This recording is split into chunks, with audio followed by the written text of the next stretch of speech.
I'm here. Gladys Batwell. Right here via Teams video. Thank you. Ron Gallinat. Here on Teams. Paul Harmon. Here on Teams. Director Ali Hassoun. Present on Teams. Thank you. Vice Chair Lindsay Hopper. Hi, present by Teams video. Ines Kemper. Shannon Lee. Joni Moore. Danielle Nichols. Holly Sorensen. Here on video. Thank you, Holly. Director Andrew Stolfi. Hey, I'm here as long as Comcast lets me. Thanks. Om Sakinai. Yes. Yes. Thank you. Here. Hi, Om. Video. Thank you, Om. Neshoba Temperley. Here via Teams. Charlie Fisher. Hi, here on video. Happy to be here for the first time. Stacy Carmichael. Present. And Maya Chan. Here on Teams. Thank you very much. With 4 absent, currently absent at this time, we do have quorum. Chair Craig Anderson. Okay, thank you for that, Chicky. And welcome again, everyone, especially the new members. So as we do with these meetings, we just want to go through some of the meeting protocols, and mainly we want to affirm that this is, we are committed to a safe and inclusive meeting for all attendees. And please feel free to ask your questions. We do like to have interaction from the group, and all perspectives are welcome. And just in case you happen to see any behavior that's out of line, please let Chicky know. The next slide. And then also, as much as you're comfortable, please be on camera and mute yourself when you're not speaking. And if you have any questions, feel free to either put something in the chat or raise your hand. That keeps things more in order. And that's true for anyone from the public. Please hold your comments until we have public comment. During the course of the meeting, we want to keep the commentary to just the committee members and the invited guests. And then there's also an option to have closed caption. You can find that. And there's transcribing as well for those that need it. So we can go to the next slide. So Chicky, I don't know if this is you or me that's going to do this part. I would be happy to. As I Okay, briefly mentioned earlier, we have 3 new members who are joining us today. We have Maya Chan from Project Access Now, Stacy Carmichael from MODA, and Charlie Fisher from Augsburg. They went through the whole process of being governor appointed and Senate confirmed. So, and we sent their bios through email a few weeks ago, pretty much the day after they were confirmed. So, welcome Maya, Stacy, and Charlie. And if you have any kind of words you want to share with the committee at this time, we would welcome. We would love to hear from you. And if you don't have anything, you can also say so.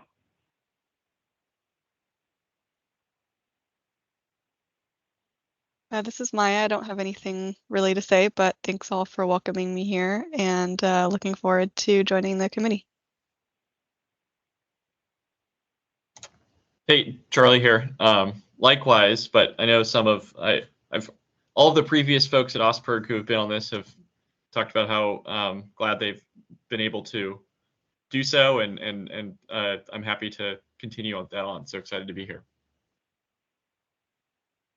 I don't have any comments other than to say thank you for having me. Great, thank you all. Good to have you on the committee. All right, our first order of business is the approval of our December committee minutes, which Dawn sent out initially in December. And before we get to an official approval, is there any discussion about those minutes? Okay, hearing none, can I have a motion to approve? So moved, Ron Gallinat. Thank you, Ron. Can I get a second? I second that. Okay, thank you. And then all in favor, either raise your hand or just say aye in the chat. Aye.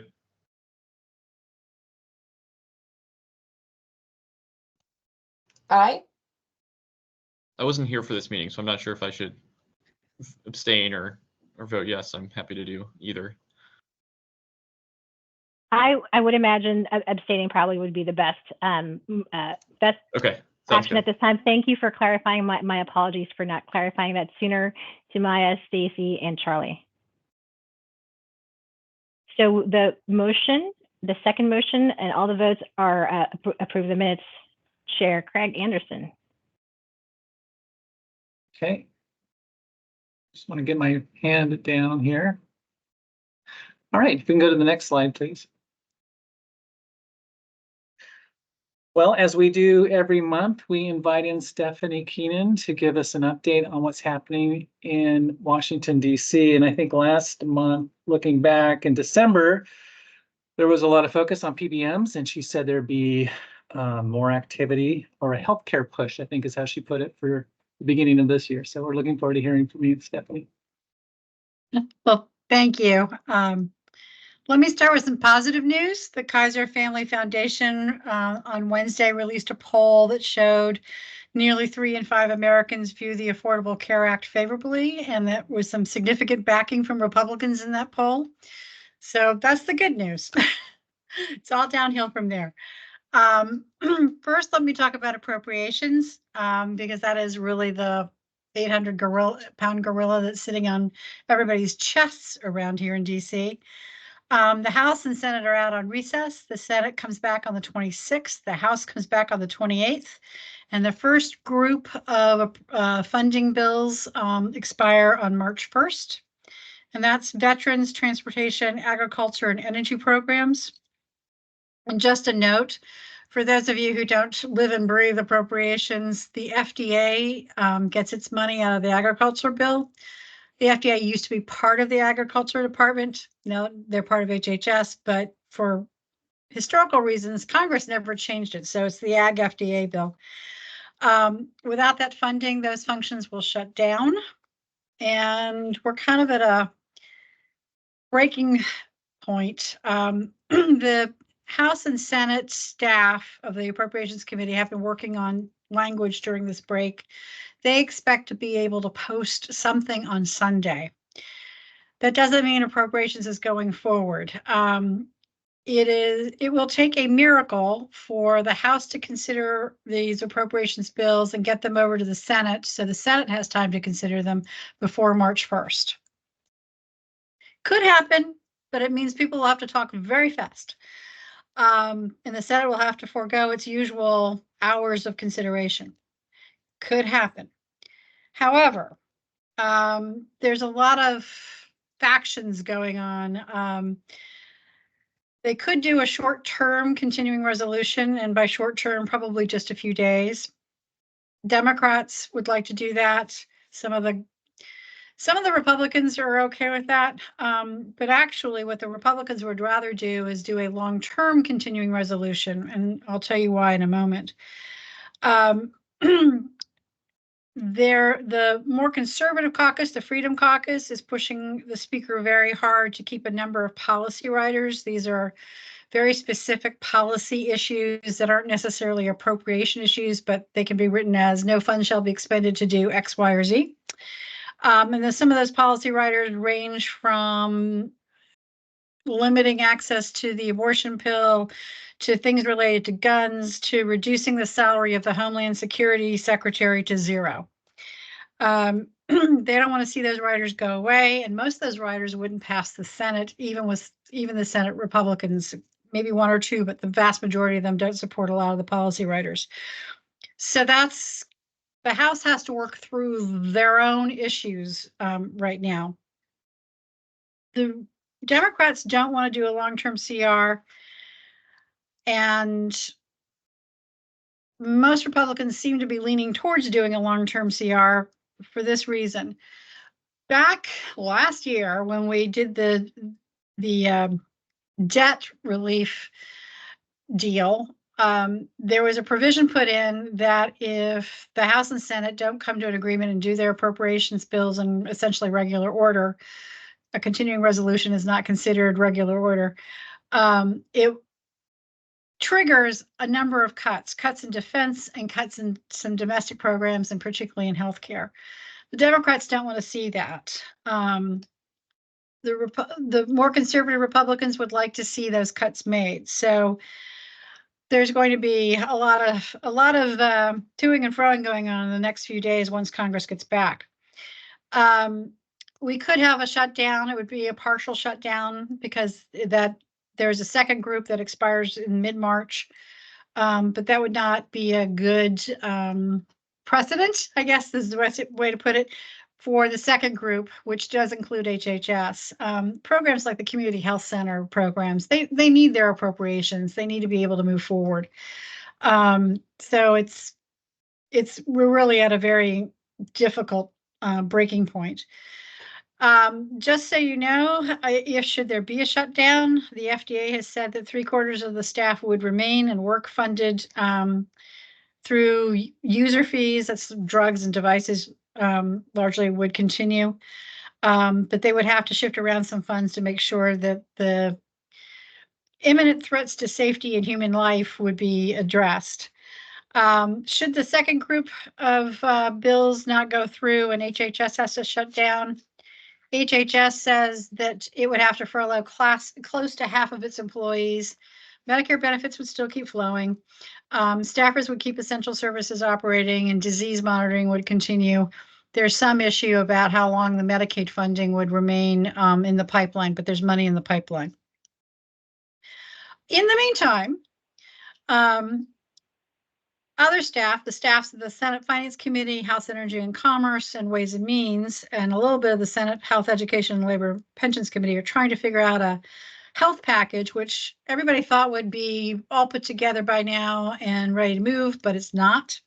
So now people are saying, well, maybe in March, maybe not. The outline doesn't seem to be coming together. Some of the things in that package would be the pharmacy benefit manager reform pieces. The issues there are largely whose version of which provision do you pick? And so they're working through that. Healthcare cost transparency, that seems to be dead right now, but it could come back to life. Capping insulin at $35 for those in private plans is something they all seem to want to do. They can't quite figure out how to draft it in a way that they can pass it. There's also new issues sort of resurrected its head. It's the drug patent reform issues. This has come to light because they may need money to pay for some of these other things in the package, and apparently you could get a lot of money out of reforming drug patents, but there's no particular proposal that anybody's coalescing around on that. The other issue that's hanging out there that needs to be done is there was a Medicare physician fee cut done that went into effect January 1st. The Senate Finance Committee did pass legislation that would reduce the amount of the cut, but not fully restore it. That hasn't moved out. It moved out of finance, but hasn't moved on the floor. There are a number of members in the House, some of whom are former doctors and really care about this issue, are fighting really hard to get that issue addressed in the package as well. It is not likely that the full cut will be restored, but they are talking about, it was like a 3.4% cut, and they're talking about between 2 and 2.5%, restoring it up to that. So that's all sort of milling over here on the side. Appropriations is the main stage. However, there's a bunch of stuff going on in the administration related to the ACA and plans and regulatory rules. As you all know, it's a presidential election year. And when it's a presidential election year and you're not sure you're going to be reelected, you start pushing your legislative agenda pretty hard, because the Congressional Review Act, would allow Congress to reverse an administration's rule with a certain time frame and grants Congress a 60-day look-back period to undo regulations from the prior administration. Now, right now, nobody knows exactly what day that look-back period might begin or be based on, because it's based on the legislative calendar, not the calendar year. So to be safe, the administration is trying to get out a number of key rules by April. Some of them are the Section 1557 rule. The OMB, the Office of Management and Budget, is currently reviewing this rule. It would reverse a Trump rule that had removed protections for transgender individuals and limited the scope of ACA's non-discrimination requirements. The short-term plan rule, patient advocates have been very anxious about this. It would reverse a Trump-era rule that allowed non-ACA compliant short-term plans to run up to a year. And advocates are trying to push that to 3 months with a 1-month extension. Comments on the draft rule were due in September, and the goal is to have it out by April. The association health plan rule, the Department of Labor should be finalizing its proposal to reverse a 2018 Trump-era rule that would allow more small businesses to establish large group association health plans that would not be required to adhere to all the ACA consumer protections or cover the 10 essential health benefits. The Department of Labor released their draft rule in December. Comments were due February 20th. The regulatory agenda has this as slated for release in April. So again, I'm doing another Trump-era rule. The DACA rule, the administration last spring proposed extending the ACA coverage to people enrolled in the Deferred Action for Child Arrivals program, DACA. The final rule was slated to be out in November. It didn't come out. A number of members are asking the administration why it hasn't come out and that they really want it out now. So that's another one where there's a lot of activity. A HIPAA rule, another rule that's under OMB review, would modify the Health Insurance Portability and Accountability Act to allow healthcare facilities and providers to refuse to disclose reproductive health data to law enforcement. This is part of the administration's package in response to the Supreme Court's decision on Roe. Another one is birth control coverage accommodation rule. The administration has not yet finalized, but is trying to finalize a rule that would reverse a Trump administration rule that had broadened the accommodation for employers who refuse to cover birth control. That rule is currently set to come out in August. And the last one that I know is near and dear to Chicky Flower's heart, the notice of benefit and payment parameters. The White House began its review of the 2025 notice on February 13th. They are hoping to get it out by April. It may slip to May, but it came out in April last year. Last, just a couple of issues of interest. CMS has been pushed very hard by some drug manufacturers. And I'm not saying it's a bad idea because it's being pushed by drug manufacturers. They're the source of a lot of the ideas on this particular issue. About trying to cover obesity drugs in ACA plans. Currently, ACA plans don't have to cover these drugs. And CMS is trying to figure out how to do it as a technical change as opposed to a whole regulatory change. They haven't put pen to paper yet. They're still discussing a lot of ideas about how to do it. But it's something that will take some time and some thought, because if you open this window, then you might be opening window to other drugs the plans do not have to cover. And they've got to do it carefully and think through whether that's what they want to do or not. So that's something that's taking a lot of time and thought over at CMS related to the ACA. And the last thing I will mention is that CMS released its new data on the No Surprise Billing Act implementation and how it's going. It's been very controversial. But CMS says that the independent dispute resolution process is resulting in providers or facilities prevailing in 77% of the payment determinations. And the data is showing that there was a huge volume of disputes filed from January 2nd, 2023 through June 2023. But the entities that are doing the disputes were able to scale up and add staff so that they could work through all of these, this large backlog of claims. It's unclear to me of whether they think they're going to continue to have more claims. They already have more claims than they thought they would have in a couple of years. So that's another area to watch as people work through how that's actually implemented. With that, I'm happy to take your questions if you have any. And don't be shy.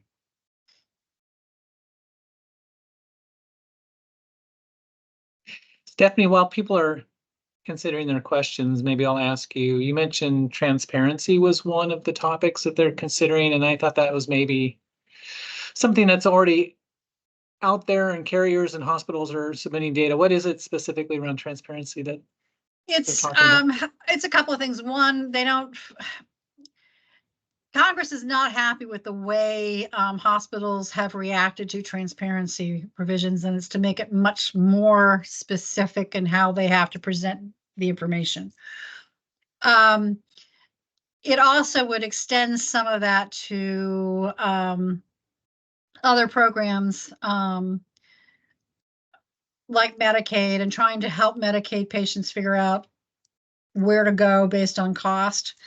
That hasn't been so successful in picking up steam, but the transparency issues in general have they go in and out. And by in and out, I mean, some days they're declared dead and some days they're declared, oh no, we're back in the game again, and they're being discussed. I'm not so sure transparency is going to make it in the healthcare package. The other issue that's a hospital issue, it's a site neutral, make leveling payments depending on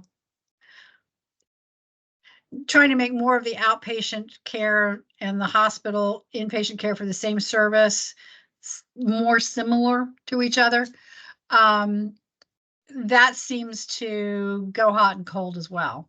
And the House is farther along in their thinking on that than the Senate. The Senate is a little bit farther along on transparency, although the House has passed transparency legislation that the Senate has not. That makes sense. Thanks for that. It's like watching a ping pong game. You got to know where the ball is bouncing. Yeah. Looks like Gladys maybe had a question. Yes, thank you, Gladys Boutwell. I'm an insurance broker. So some of the updates you gave, thank you very much. You're always so detailed. So some of these things I knew about, because I've gotten them, but there's other things that I was not aware about. And I'm like, oh, this is something I need to know. Where can I go to get like all these updates, so that way, because some of them it's like I know and kind of figured out, but others it's like, oh, the one on using the with the weight loss. I know that that's been a big issue this year. I've had 4 or 5 people asking me where it's about their health, but yet even though their healthcare provider saying this is important because it's causing you all these issues, the carriers are denying them these prescriptions or these services. So that's one that's kind of close to home. The ACA plans do not have to cover them. Right. The ACA plans don't have to cover them, so they can deny them. But there's not a single place to go for all of this information. OMB has a website that will tell you what has been sent to OMB, and you can track it to see when it moves out of OMB. And when it moves out of OMB, it usually means OMB is finished doing whatever it needs to do and has sent it back to the agency. And at some point it will be published in the Federal Register. The Federal Register is the only source of the final stuff. But you would not find the CMS considering the obesity drugs on the OMB website because nothing's been written yet. Okay. But also on the OMB website is the regulatory agenda. And that is a list of all the administration's priorities. And some make it, some don't. Okay, thank you. I actually have a research assistant who has to track all of this stuff for me. All right. Well, thank you, Stephanie. I think we need to keep moving through our agenda, but I agree with Gladys. It's always a very complete and comprehensive review of what's going on. So appreciate that. Well, thank you very much. Good luck in the rest of your meeting. Okay. All right, now we'll see if there's any public comment.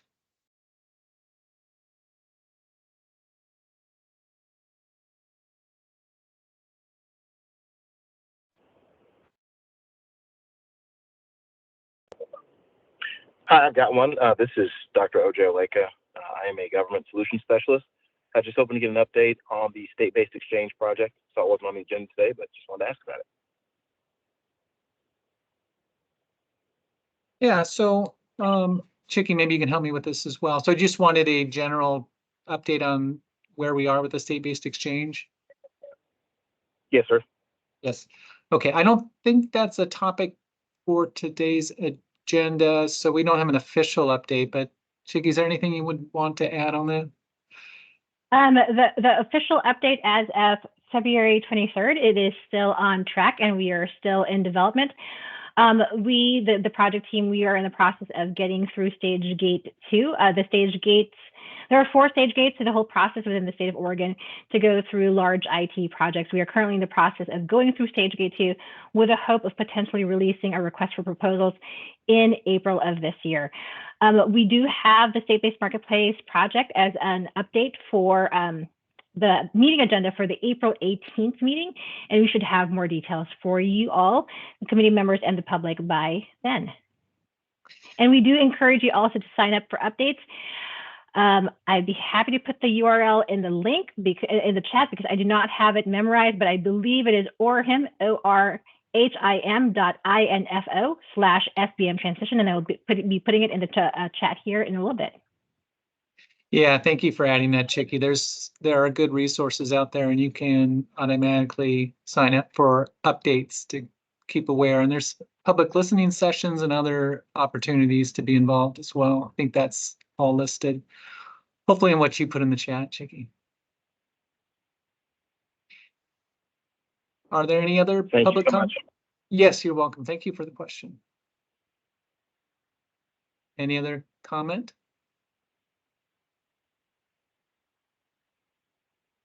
Okay, not hearing any, we'll move on to our next agenda item.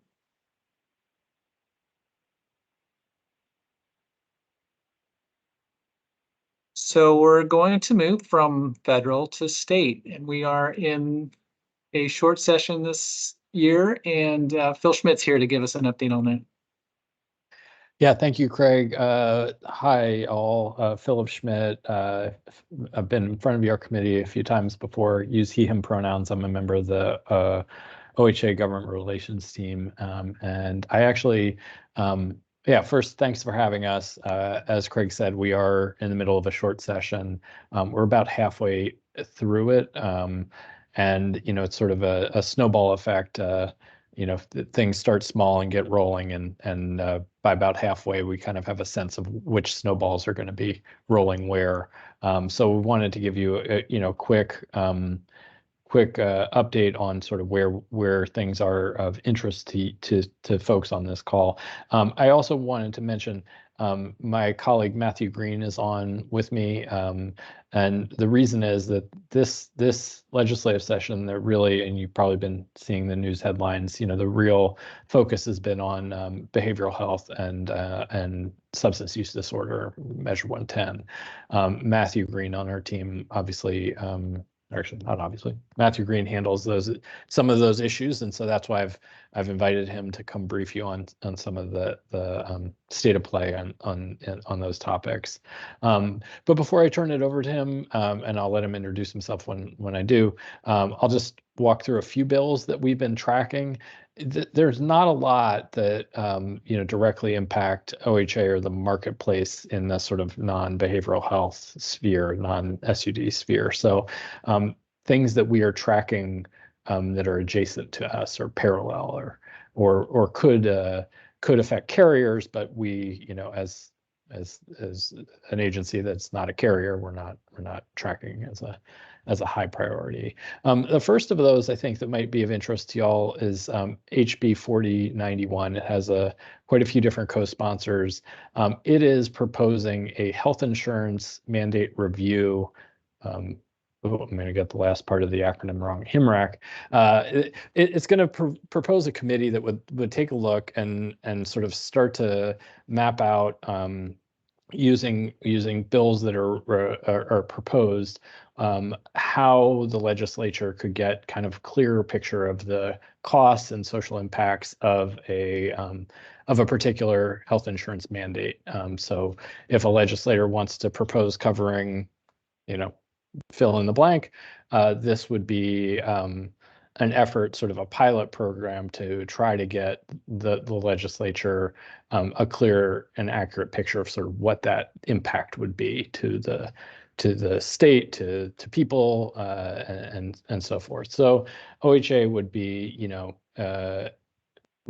supportive and supporting, but we're not in a primary role in that bill, and instead they've put the legislature's policy and research office as sort of the coordinator of that work. So that bill is, I believe, in Ways and Means, where they're trying to make decisions about bills that have financial and fiscal impacts. Another one that's been the subject of a lot of discussion is HB 4113, which is around copay accumulators. They wrote an amendment that well, first I should say copay accumulators are very weedy details of how benefits are calculated for folks, particularly around pharmaceuticals, and this would sort of banish the practice of not applying coupons to people's copays, their deductibles for the year. So probably not doing it justice, but they wrote PEB and OEB out of it, so it would really only apply to commercial plans. And so the agency, we're watching it, but it's not directly affecting us. A lot of fighting about this. This concept has been up before, and we'll see how far it makes it. Made it out of its first chamber, though. Another topic about which there's been quite a bit of back and forth over the years is pharmacy benefit management, PBMs. HB 4149, Rep. Nathanson's attempt to sort of put some guardrails and some new rules in place around PBMs. I think as it's moved through the process, it's sort of been whittled away by amendment to really, at this point, the bill kind of asks PBMs to register with the Department of Consumer Business Services, and gives some power to DCBS around seeing contracts and things like that. But when it first came up, it had sort of some minimum payments to support pharmacies, dispensing fees, et cetera. Those have gone by the wayside. The last one I'll mention, and I will turn it over to Matthew, is there's a bill, HB 4130, proposed by Representative Bowman. You may have seen there's been op-eds about it in the Oregonian and whatnot. It would start to change the rules, or maybe you should say enforce the rules around the corporate practice of medicine. And so, Oregon and many other states have longstanding laws on the book saying that in a provider practice, a doctor needs to be sort of making the business decisions. There, according to the bill's proponents, there's a lot of sort of skirting of that these days as corporations come in, sign master services agreements, and sort of functionally take over the practice. And so they're trying to rein in that practice. Former Governor Kitzhaber, Bruce Goldberg, a whole variety of folks have been weighing in about this practice and in support of this bill. So again, probably not OHA doesn't have a primary role in this, but it is a real topic and a lot of back and forth. So I will now turn it over to Matthew, who will give you much more interesting stuff about Measure 110 and other topics. If you're interested in substance use disorder treatment, sure. Hi, I'm Matthew Green. I'm also a member of the government relations team with Phil and focus on, among other things, SUD issues. And so, again, probably this bill doesn't directly affect many of you, but it's the big one that's dominating much of the session, particularly on the health aspect of the session. It's House Bill 4002. And I'm going to talk about an amended version of that you probably haven't seen yet. It's not exactly secret. It's been released informally, but it's called the -24 amendment. It's not on the website, so you won't see it there. But a few items I want to highlight. Roughly half the bill is focusing on various health issues, ways to improve SUD treatment, access to SUD treatment, and so forth. The other half focuses on the criminalization, the criminal justice side. In the health side, there are clauses, notable clauses include prior authorization and utilization review are prohibited for substance use disorder treatments. There's a clause in there for both private sector and for CCOs. It specifically calls out sublingual tablet and injectable forms of SUD medications.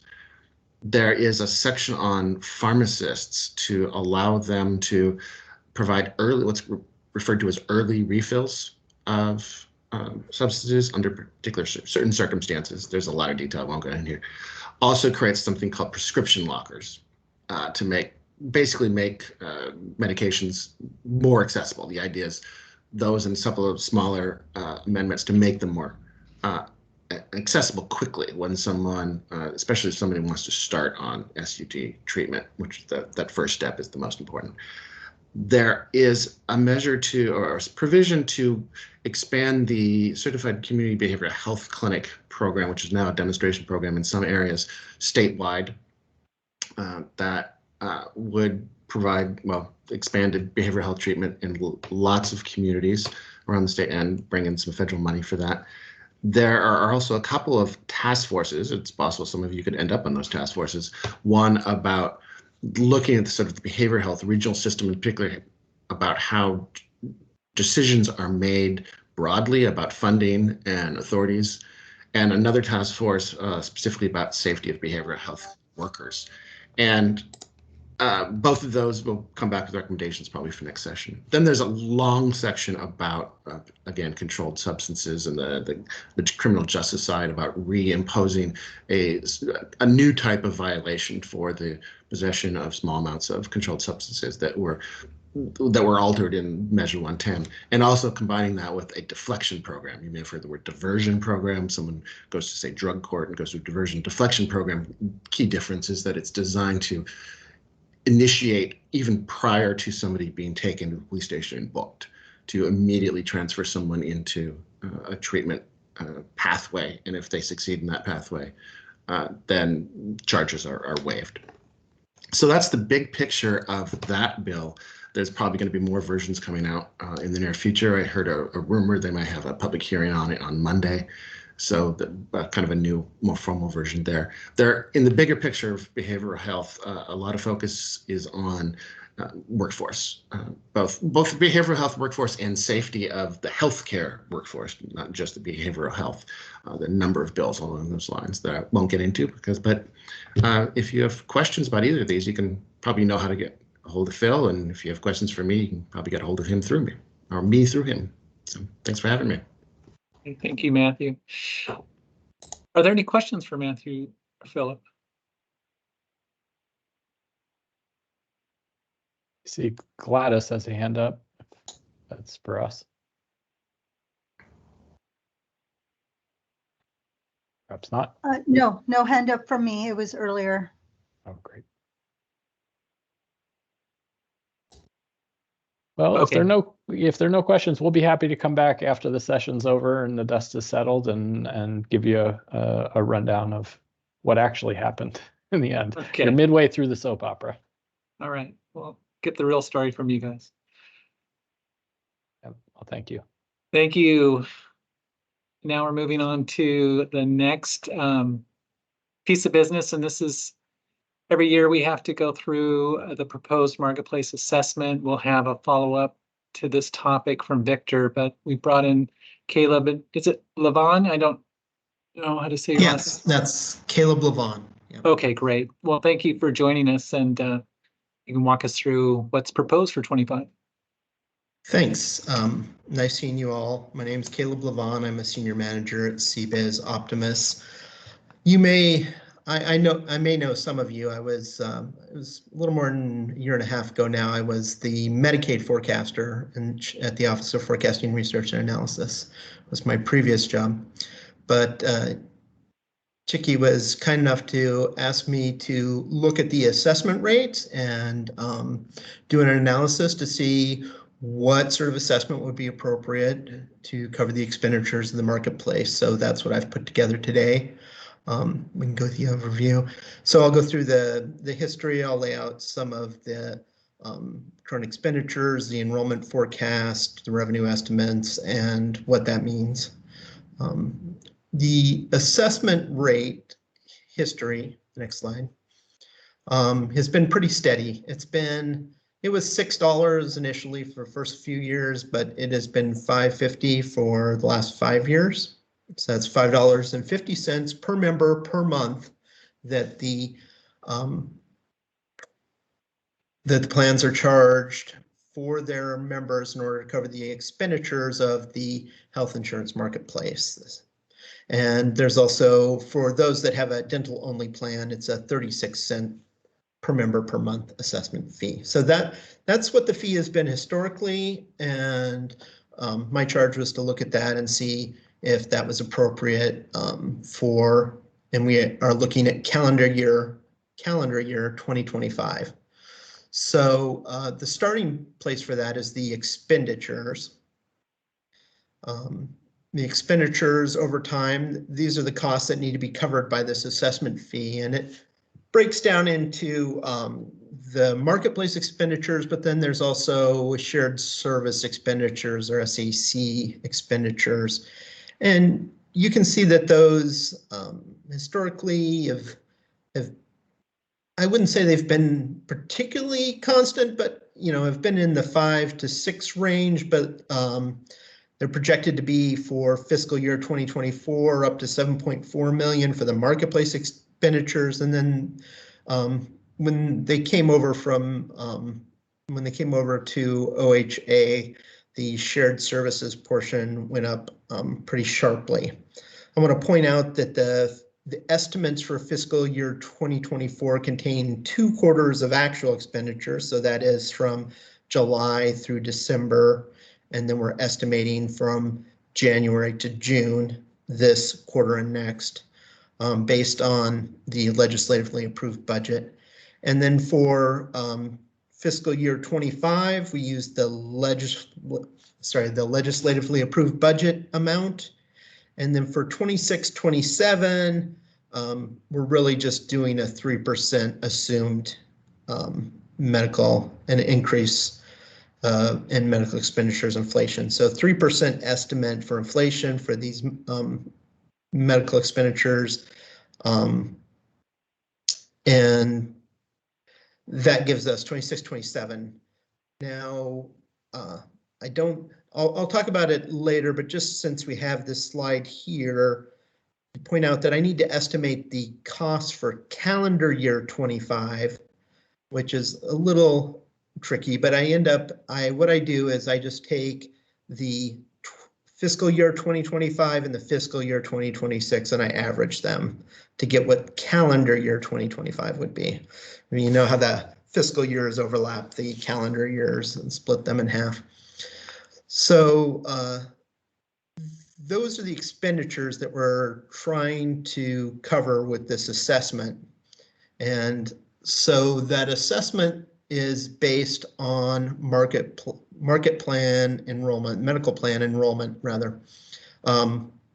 Here, there's different ways to slice this. This is kind of a seasonal chart where it's showing each of the years as a single line to show you the shape that the enrollment has over the course of a year. But the fainter lines are the older ones and the darker lines are more recent. The green line with the diamonds in it was last year's data. The red line is what we are estimating for this year, and we have just a month of data at this point.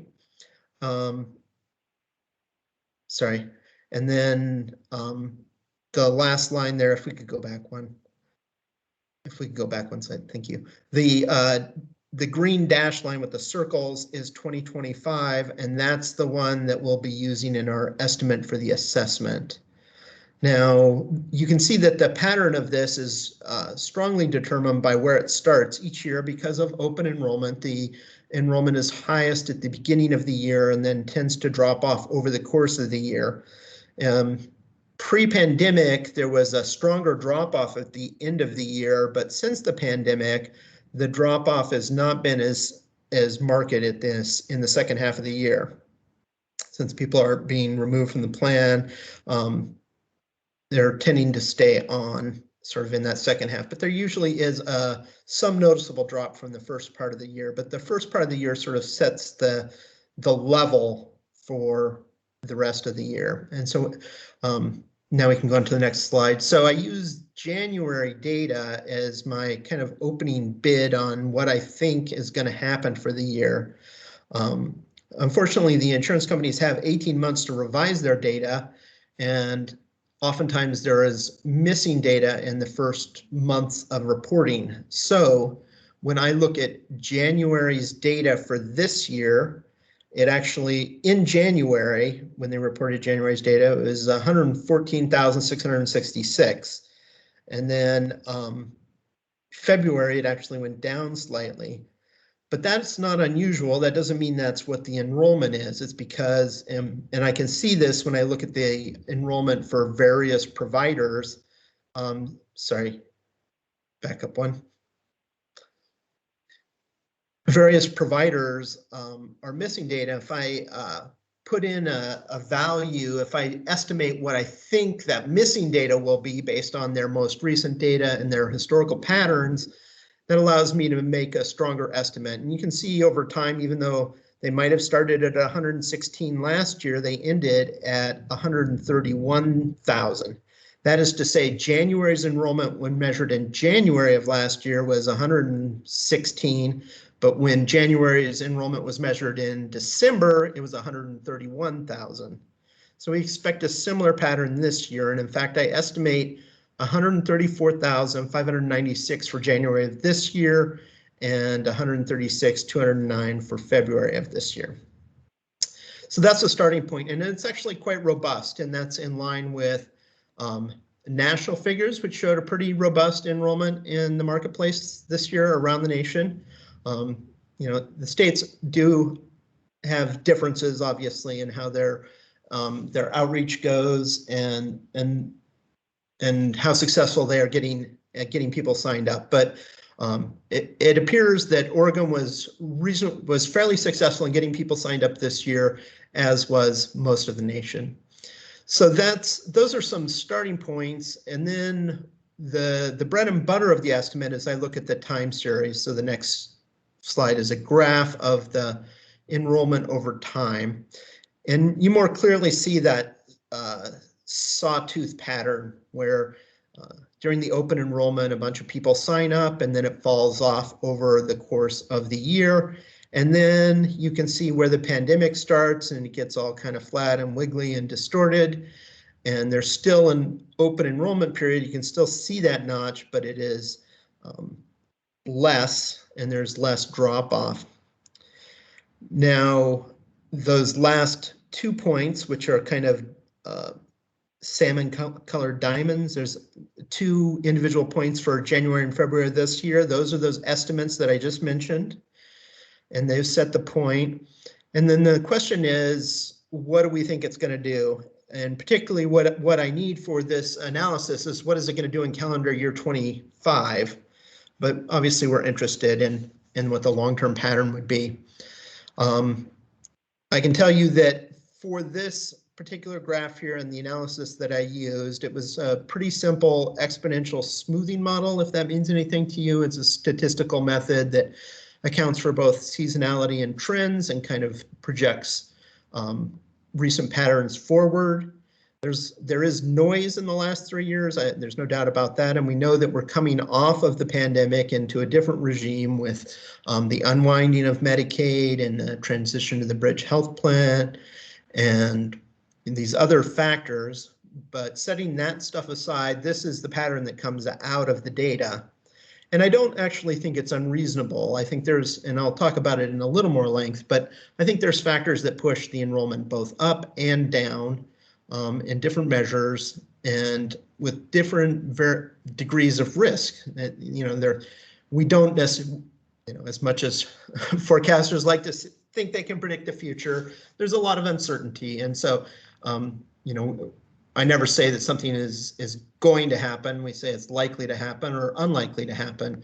So based on that, this is the estimate that we use. Now, I wanted to talk specifically about a couple of factors that obviously you would want to be concerned about impacting this enrollment. And the first is the basic health plan. Pardon me. So the basic health plan is going to allow people who are between 138 and 200% of the federal poverty line to remain on Medicaid. And those people are currently are eligible for the marketplace. And so the question is that going to, pardon me.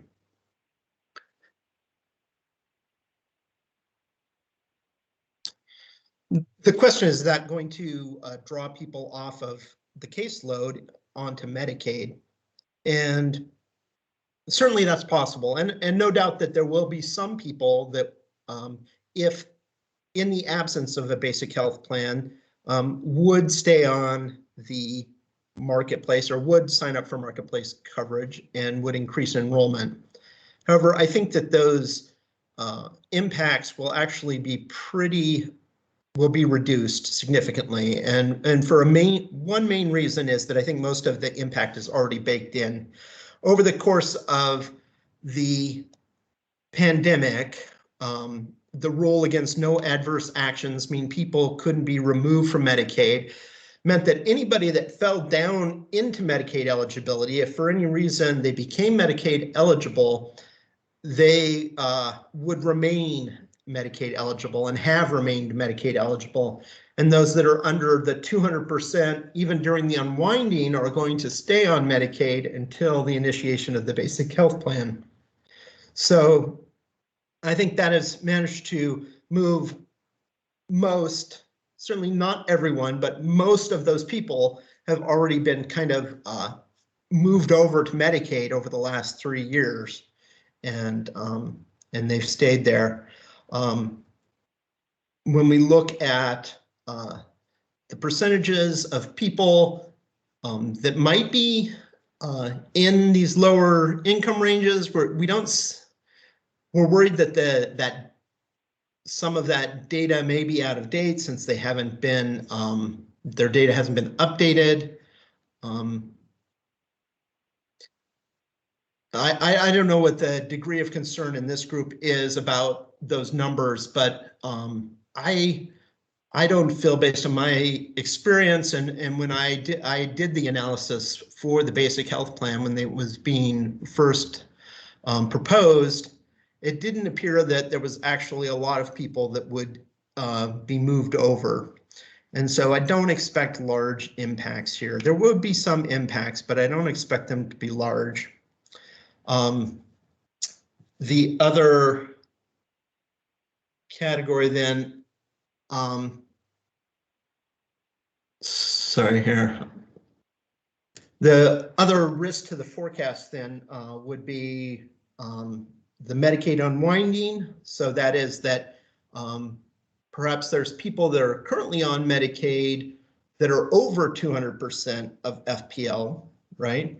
Because they didn't have to face an adverse action during the pandemic, and they would be removed from Medicaid during the Medicaid unwinding and would go on to the marketplace. And that would be a countervailing force to the other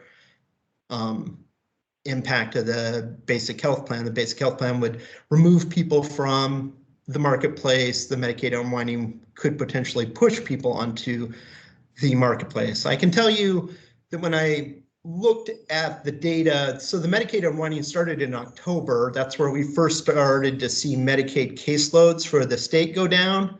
And there's not an obvious, it's not like you see some large jump in marketplace enrollment. That doesn't happen. We did have a lot of people sign up over the open enrollment period, but people that were removed from Medicaid would have been eligible to go onto the marketplace immediately. And so we're not seeing large numbers, not a discontinuous jump, but it does seem like there was a lot of people signed up this year. So there's probably some impact there, but it's not like suddenly 20,000 people moved on to the marketplace plan. Another risk to the forecast is that were pretty significant supports in the Inflation Reduction Act and also from legislation even before the Inflation Reduction Act, but they increased the amount of subsidy that was provided by the marketplace. And it was significant enough that it probably induced some number of people to sign up that might not have otherwise, because the subsidy was so large, it would cover them. They could basically get free plans with a higher FPL, if that makes sense. So, and that is, at least in theory, going to sunset in 2025. So wouldn't necessarily directly impact this estimate, but in the long term, there could be impacts there, and they would be, I would say, marginal impacts, but they would be impacts. There would be an impact there. The other factors are not, so the open enrollment period, we've always known that the open enrollment period does affect how many people and when they sign up. And that is not in Oregon's control. That's a federal choice. And so the administration may or may not choose to expand or contract that period, depending on how things go next year. And that could have an impact. The economy is always, it's an evergreen topic, meaning it's always something that we consider. The economy currently looks reasonably strong. There's the consensus among professional forecasters that there's a low risk of a recession in the next year, but it's always there. And a recession or some large event that increased unemployment could potentially increase marketplace enrollment. A strong economy with low unemployment may reduce the marketplace enrollment. So those are things that, like I said, we started with our just kind of our mathematical forecast, and then we looked at, well, what things do we think could push it up, like the basic health plan, what things could push it down, like the Medicaid unwinding, what about these other factors?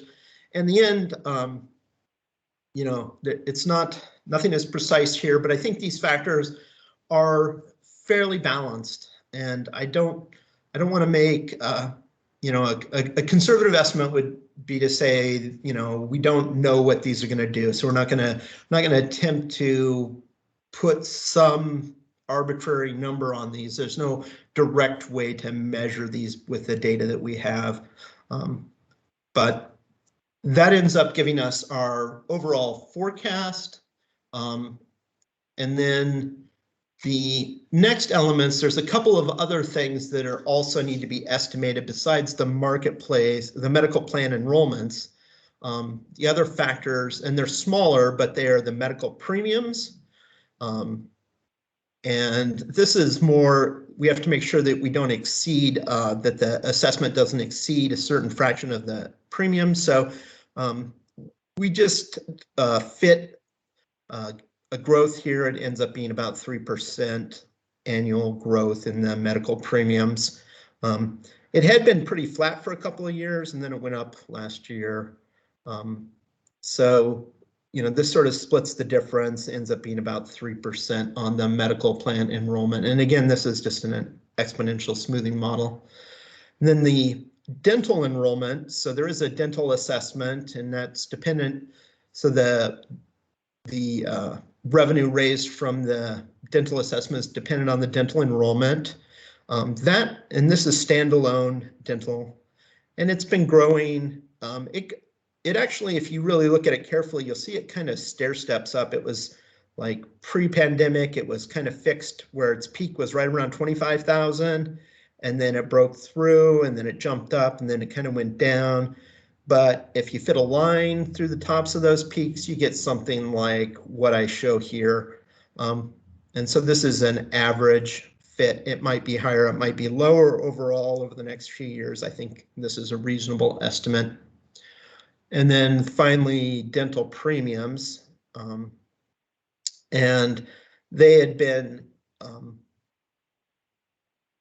we had set those at $35 last year, but I would say that the last few years are starting to show a trend.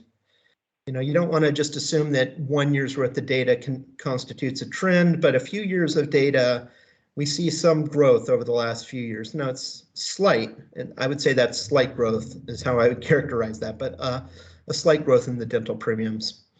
So those elements then go into constructing the model. And as I said, the starting point was how much revenue do we have to raise?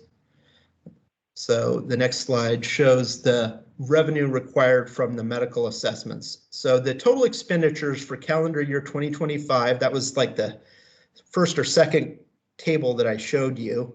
It was 2.2 million rounded for the calendar year 2025. And to cover those expenditures, we have three sources of revenue. We have the dental assessments, we have investment income on cash in hand, and then we have the medical plan enrollment revenue, or the medical plan assessment revenue. So we start with the 10.2. I showed you the dental enrollment, the dental premium. If we use the 36 cents that it has been traditionally, that generates 131,000 in dental assessment revenue. The investment income, that's a little more of that is a less precise estimate, but essentially all that estimate really boils down to is a 3% return on institutional investment on roughly $10 million cash in hand. So there's about $10 million at 3%, that gives you 300,000. Now, could they earn 5%? Could they earn negative 5%? Yeah, obviously the investment income, not going to be able to estimate what that is exactly next year or in 2025. But if we assume 3%, which is honestly a conservative, reasonable number, I think that gives us the 300,000. So we subtract out these other two sources of revenue from the 10.2, and then it rounds out to 9.7 million. So that's how much revenue we have to raise from the medical assessment. And that brings us to the next table. And boy, I feel like I'm just going a mile a minute. So feel free to stop me or collect your questions for the end. But I do feel like I'm covering a lot of ground here, and I know I'm going pretty quick if you haven't seen this before. But we're coming to the answer here, and the answer is how much do we need to set the rates at in order to cover those expenses? And the assessments have been $550 for a while, and at the estimated forecast for the medical plan enrollment, the average over the course of the year, remembering it starts high and then it goes down, but the average over the year was 130,337. So that middle row, you'll see forecast equals 130,337 across the middle there.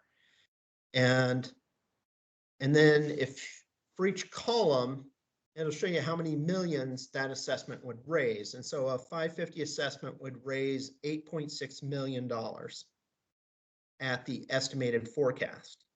Now, if the forecast is higher, we raise more. If the forecast is low, or I'm sorry, if the actuals are higher than the forecast, then we would raise more. If the actuals are less than the forecast, we would raise less. If we assume that our estimate of expenditures, which is based on the legislatively approved budget and ends up, without getting too sidetracked, the legislatively approved budget is really a cap. The expenditures can certainly be less than that budget, but they can't be more. That's the at least without some sort of amendment. So that's sort of the cap, and at that level, we would need an assessment of $6.23 to cover that total cost, which was 9.7 million roughly, if you'll remember. However, we don't actually think that that rate level is going to be necessary in this instance. You know, not to spoil the surprise here, but we're going to recommend $5.50 assessment rate, and that would be expected to raise slightly less revenue than is required, but it would be sufficient revenue given the amount of cash on hand, and that in practice, the expenditures have come in less than the legislatively approved budget historically. We do have to assume that the marketplace can spend up to their legislatively approved budget, but if they don't, then we end up raising extra revenue. If they do come in at that high, then we might have to spend some of the cash down, and the revenues from the assessment might be less than the expenditures. The next table gives more detail on that, and I realize this font is a little small. I'm trying to fit this whole table on the slide, but if you are interested in this and you want to look into what's happening, this lays out all of the factors that were used in the analysis and what those values are, including the total premiums, what the assessment is, what fraction of the premium the assessment amounts to, things like that. And it has the medical plan on the top, the dental plan in the middle, and then medical and dental. So the last bit, we'll talk, well, there's two pieces. I want to talk just briefly about the federal exchange technology charges. This analysis is, we're aware that the marketplace is transitioning or will transition to a state-based marketplace, but that this assessment is for calendar year 25. It is will take place, and we'll assume that we're still under the federal marketplace, will take place before the transition. So there is a federal exchange technology charge. It was set to 1.8% last year. We expect that it will be 1.8% next year. There's a rule that the state assessment and the federal charge can exceed 5%, but we're currently with this estimate around 2.7%. So we're not in any danger of breaching that. And as I mentioned, over the last few years, the marketplace has been raising,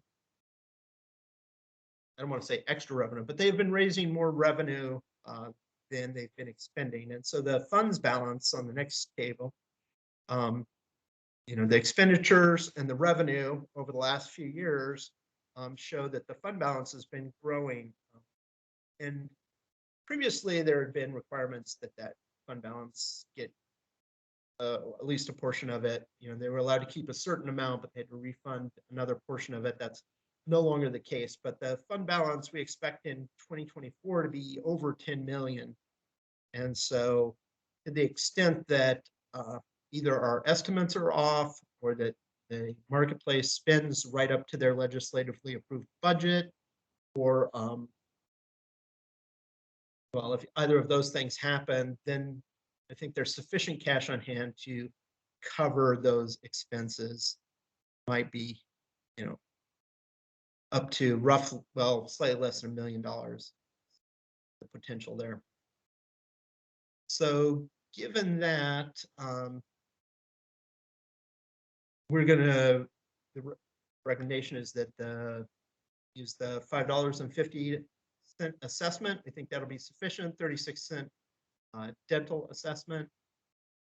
That'll raise over $8.6 million plus revenues from the dental assessment and the investment income. And that will cover most, if not all, the expenditures. All right. Whew. Well, thank you, Caleb. Are Yeah. there any? Yes, I assume you don't mind if there are any questions from committee members. Yeah, please. I know we're on limited time. I tried to go fast as I could. Om has a question. Yeah. Then we'll go to Paul. Hi, Caleb, Skinai insurance broker. Maybe it's just only me, but I don't quite follow why 2025 we have such an increase of the total expenditures. It's about 15%. It seemed to jump significantly, Yeah. compared to the year that you did before. Thank you. Yeah, and that's driven by fundamentally, it's driven by the difference between the actual expenditures, which before 2024, we're using actual expenditures, versus 2025 is the legislatively approved budget, which ends up being a cap or a maximum. And so in addition, a big part of that increase came from the shared service expenses, which went up remarkably. As when the marketplace moved from the insurance to the OHA, CH. So if I can just add on to that too. So you're noting the big change between fiscal year 23 through between fiscal year 23 and fiscal year 24. So fiscal years 22 and 23 were the years we moved over from DCBS to OHA.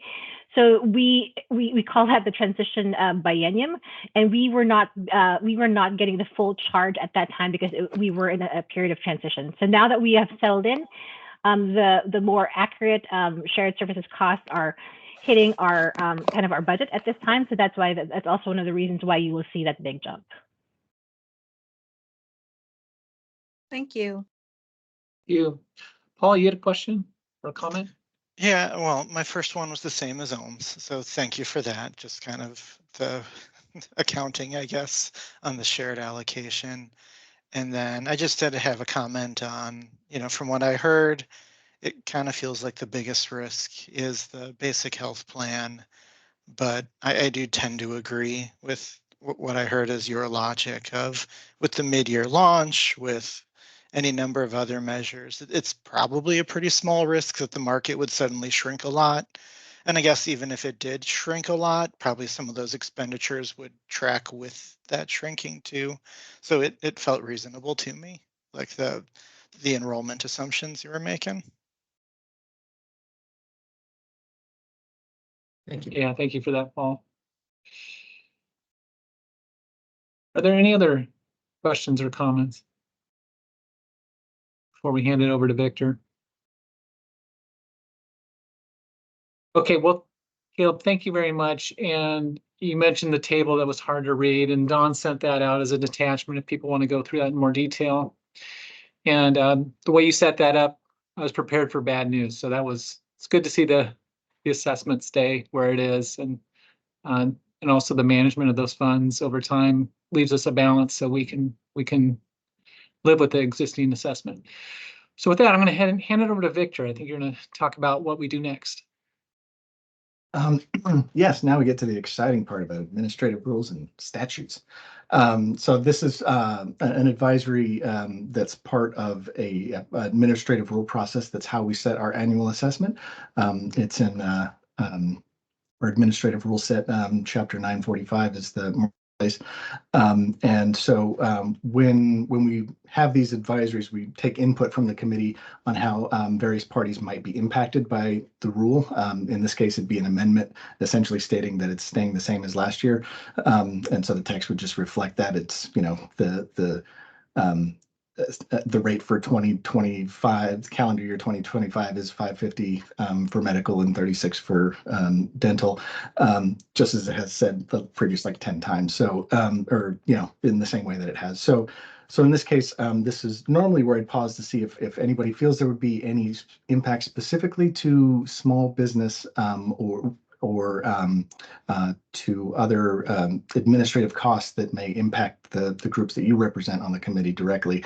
As an agency, or as the marketplace, we anticipate that there would be no impact because there's no change, but would just like to provide a few moments to see if anybody has any comment from that perspective, if you think there might be any impacts to your costs administratively for what you do.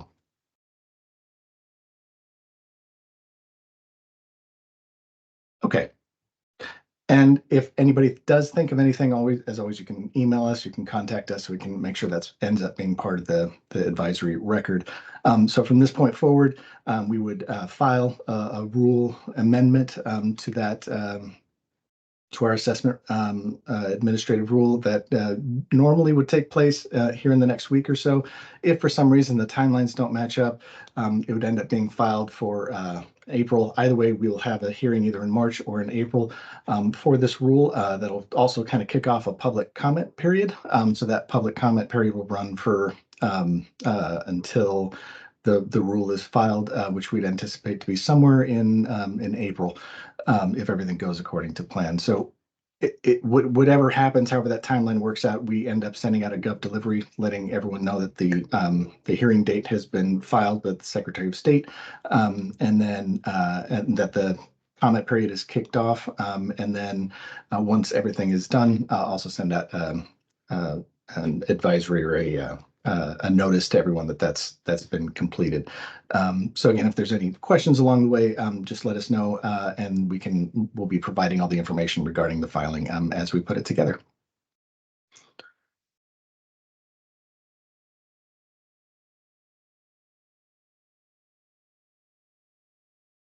Are there any questions about any of the process? Okay. Okay, so I'll hand it back to you, Craig. Thank you. Did we need to vote? Yes, we did actually. Don, can you please go back one more slide?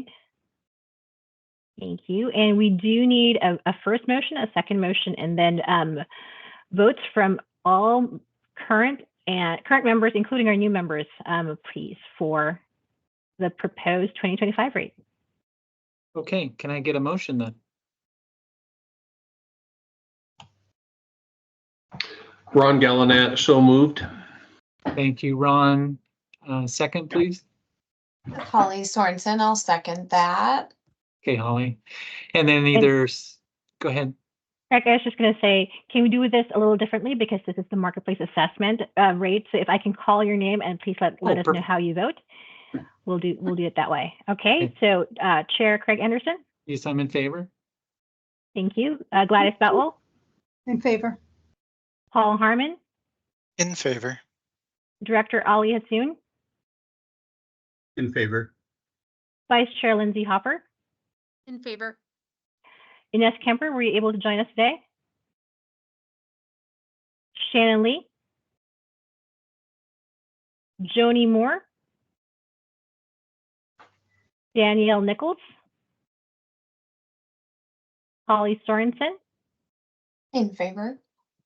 Thank you. Director Andrew Stolfi. In favor.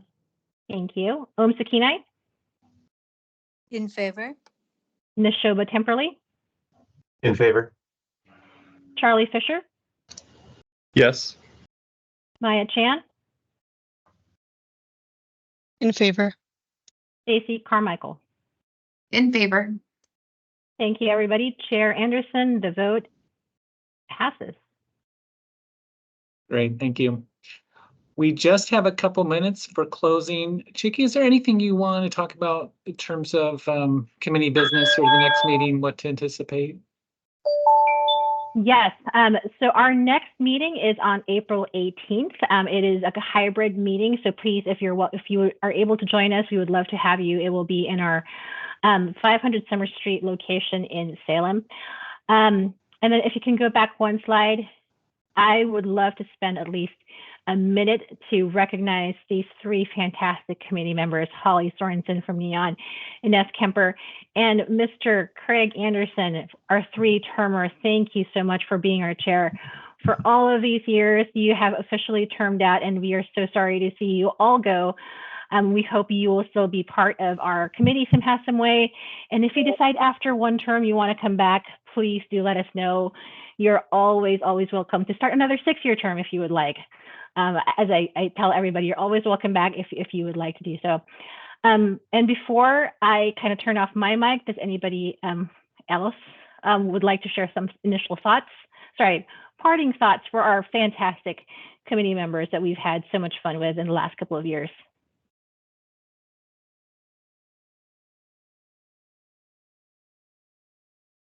Okay, that's okay too. And I'll my thanks as well. Thank you.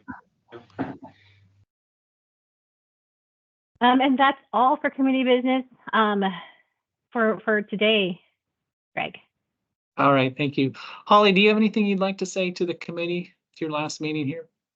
Sure, thank you. Yeah, I just like to say how grateful I am for the opportunity to have worked alongside so many smart, compassionate, and dedicated individuals from across the state to promote affordable care for all people in Oregon. So I look forward to seeing all the great work of the committee as you all work on future transformation efforts, and I'll be happy to support from Eastern Oregon out here. It's been a wonderful experience. Thank you. Thank you, Holly. I just would like to echo those comments. I agree. It's just been great to be on the committee and work with all of you and see, like Holly said, your passion for this. And I'm a little jealous to be leaving now because I think the fun work's going to happen with the transition to a state-based exchange. So good luck with all of that. And last thing I'd like to say is just such a great staff, Chicky, you have, your leadership. Victor, it's been great working with you. And particularly Dawn, who makes all of this happen behind the scenes. So thanks for doing all that. And I'll be watching and be an ally from the sideline. And you're in good hands with Stacy Carmichael. She'll represent Moto well.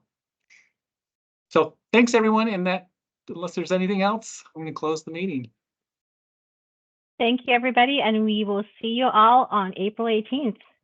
Have a good rest of your weekend. Okay. Enjoy the weekend. Thanks. Thank you. Thanks.